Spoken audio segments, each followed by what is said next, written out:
What's up, everybody? Welcome to Podcast Now. I'm Alex, and in this video, I want to talk about those persistent rumors that Scream 7 is going to involve the winter. Now, this is weeks and weeks old, but actually I think there was a new post or new kind of update to the rumor, and with when this movie is supposedly going to film, if it films late this year, as we've talked about, or if it films early next year, both times are still close enough to Christmas, to the winter season in general, and whether it's in Montreal or it's somewhere else, the idea of winter continues to pop up. And I feel like it would actually be just another step to kind of like the whole giving us what we want kind of thing, much as we've talked about the opening of having a Ghostface kill another Ghostface, and just these kind of persistent, not fan theories, but I guess just fan wants that have been around for so long. They kind of pick it up and they say, well, let's just go for it. Now, I think there would actually be a lot more to the winter idea, but I mean, kind of like aesthetically, right? Just like on the surface level, having Ghostface running around in the snow and just the blend or the difference between white snow and then like red blood, right? Like you could think of the promotional stuff they could do for it would be incredibly cool. You could think of visually how kind of stunning it would be. I think it would work extremely, extremely well just from the look of it. Also, when they're filming it, obviously would make sense. And then also when the movie probably comes out would make sense. I mean, you had both Scream 5. You could even have fit Scream 6, right, coming out in early March. I mean, technically, you're still in the winter season in the beginning of March. And you think again about the rumors for this one, Scream 7. If the movie comes out next November, next December, the following January, like 2025, well, you are smack dab in that winter setting. So, again, I'm spending so much time talking about at least this part to it because it's surface level for sure, but on the surface level, I think snow and winter, again, it's just been something that I think people have been kind of theorizing or like wishing in their head, hey, wouldn't it be cool to have Ghostface kind of like running around in the snow? Now, one thing to kind of throw out there, though, the black suit very much doesn't mix well with the like Halloween and everybody dressed up similarly, like in the subway, scene. That makes a lot of sense. That worked extremely well because of it. A black suit in, say, like a blizzard, you can kind of see it, and also red blood, you can also see it. So, maybe there's a couple hang-ups here and there, but overall, I think the theme would work rather well. Now, in terms of the story itself, what would a winter thing mean to it? Well, this is a theory, I think, floating around when the first wave of rumors that it would be like a winter theme were taking place, and it would be, you could pick it up directly after Scream 6. And I really like that idea. I think I actually could have it either way. I like the idea of taking like several years break and trying to mimic both real life with the movies. And okay, well, if it's been, say, closer to 2 years since Scream 6 or from Scream 6 to Scream 7, I'd like the movies to reflect that as well. However, we talked about this. We actually talked about this a long time ago.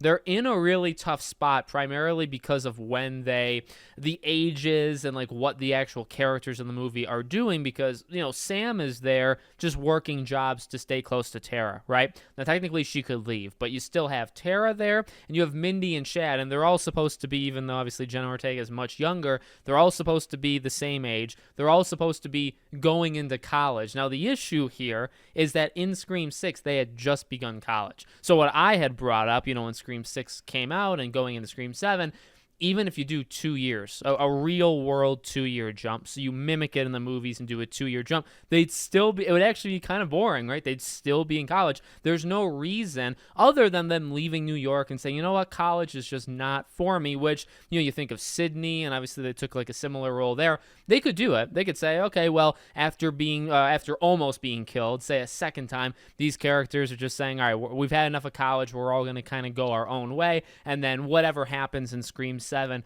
will bring them back. That's more than serviceable. That would make a lot of sense to me. You could do that. If you don't do that, then you have to say, well, they're still in college, and it can't be a main focus. Not technically, although like Scream 6, the college wasn't really a main focus other than somewhat of a backdrop, gave them reasoning to be in New York. But beyond that, college, we were all wrong in terms of the theories of, running through hallways and classrooms and stuff. It wasn't nearly as big of a theme as it was, say, for Scream 2, which I actually thought was a little kind of clever, was probably the right decision making there. However, if you did pick it up right after Scream 6. I do like that idea for kind of the opposite reason, even though it's been a couple years in real life, because of the intricacies of, okay, well, they'd be staying in college if we did 2 years. Is it really worth it? You could just fake it, and you could just say, okay, in the movie, it's only been like 2 months. It's only been 2 months since the events of Scream 6.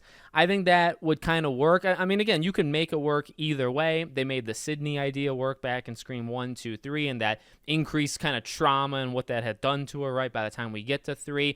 You could do that, but you could also say, well, it just really has not been. Now, the only downside is you could say, oh, my dear God, like these things are taking place like back to back. But I believe what they say in 6 is like it's only been like half a year. So they were just attacked by, Sam's boy, by Richie and by Amber.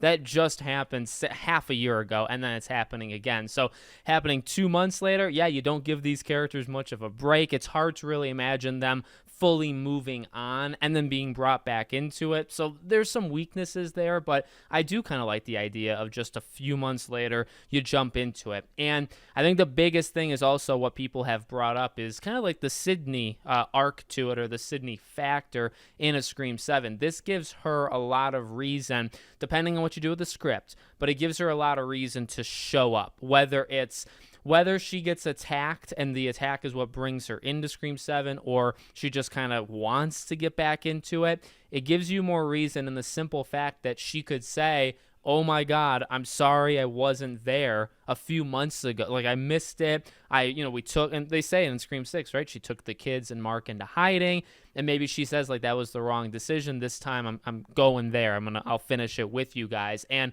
kind of that almost guilt of not being there. The first time, technically it's the second time, right? But the guilt of her not being there, I think that's more powerful 2 months later than it would be like 2 years later. So if you picked it up, real world 2 years later, movie 2 years later, I think it's again, you can make it work. You can make any of this stuff work. You don't even have to be a great writer. You could just simply write it and it would, happen. But I think it'd be an easier sell on people with that specific factor to say, okay, it's only been 2 months. They're getting attacked again. Maybe she feels bad and she's like, man, these people just can't catch a freaking break. Like, I'm going to go and kind of help them out. I think that works really, really well. So, again, I aesthetically, and that's the thing with like New York. Like, did it have to be in New York? No, it could have been really anywhere they wanted. There's something kind of special to the big city feel. Even though they weren't filming there, they did a phenomenal job of making it look like they were actually there. So I'm not saying winter is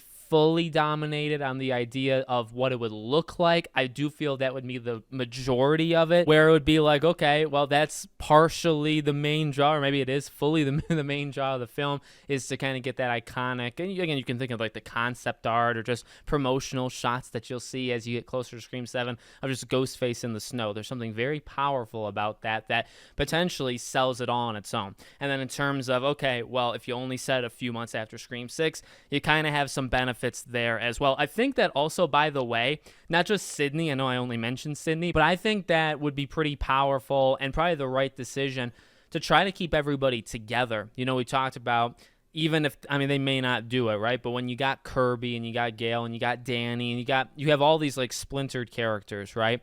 I would like to see them all return. Obviously, there's no guarantee they'd all return, but I think the closest it is in movie time to the last movie would help bring them back. Because I do actually get worried as time goes on, like, do you actually need Kirby? The answer is probably no. You really wouldn't need to bring Hayden back, even though I want to see it. But again, from a movie perspective, if it's only a couple months after, I think that's a easier sell. Again, though, it all really, ultimately it does depend on the script, because if the script's idea, as people have speculated, and as we all, I think, really, really want, if it's just a take out the Survivor film, which we thought 6 was going to be that, right? But let's say it's 7, then there's it doesn't matter what, season you're in. It doesn't matter how many years before or after any events you're in. All it matters is the theme of this Ghostface is going after survivors of past Ghostface attacks. That's it, period. That's the theme. That's the motive of the Ghostface killer.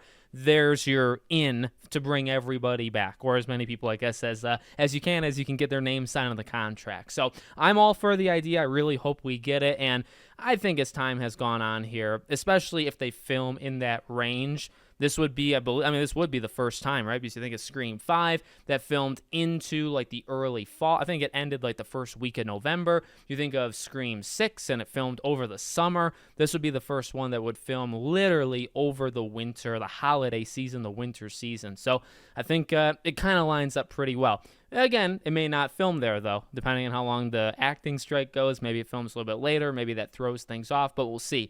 Let me know what you guys think in the comments. Make sure, as always, you're subscribed to the channel, bell icon turned on, and I hope to see you all on the next one.